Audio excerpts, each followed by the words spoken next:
अधूरा बुलावा।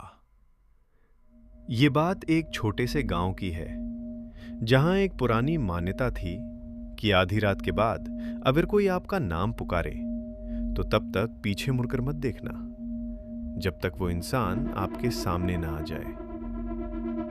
राघव शहर से अपने पैतृक गांव एक शादी में शामिल होने आया था। उसे इन सब बातों पर बिल्कुल विश्वास नहीं था। वो इन्हें सिर्फ अंधविश्वास मानता था। एक रात करीब 2 बजे वो गांव के पास वाले पुराने तालाब के किनारे टहल रहा था। चारों तरफ गहरा सन्नाटा था, इतना गहरा कि उसे अपने जूतों की आवाज भी गूंजती हुई सुनाई दे रही थी। तभी अचानक पीछे से एक जानी पहचानी आवाज आई, राघव, रुक जाओ। वो आवाज उसकी मां की थी। राघव अचानक रुक गया, लेकिन उसे याद आया उसकी मां तो घर पर सो रही थी। जैसे ही वो पीछे मुड़ने वाला था, उसे गांव के बुजुर्ग की चेतावनी याद आ गई। उसने खुद से कहा, ये सब मन का वहम है।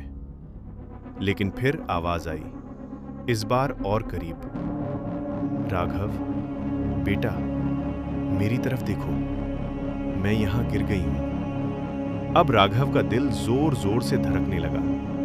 ममता के कारण वो खुद को रोक नहीं पाया और अचानक वो पीछे मुड़ गया। लेकिन पीछे कोई नहीं था, सिर्फ खाली मैदान और घना कोहरा।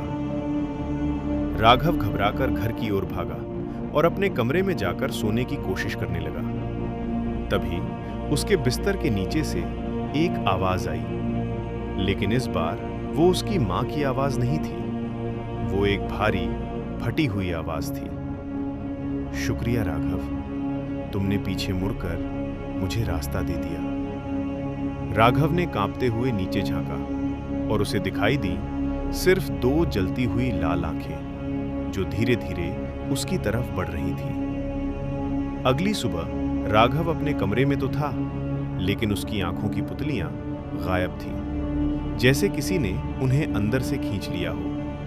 और उसी दिन से उस गांव में एक नया डर जन्म ले चुका था। कहते हैं, आज भी अगर आप उस तालाब के पास आधी रात को जाएं और पानी में अपनी परछाई देखें, तो आपको राघव और उसकी मां की धुंधली तस्वीरें दिखाई देंगी, जो आपसे कहेंगी, पीछे देखो, हम यहां हैं। अगर आपको ऐसी डरावनी कहानियां पसंद हैं, तो हमारे चैनल को शेयर और सब्सक्राइब जरूर करें।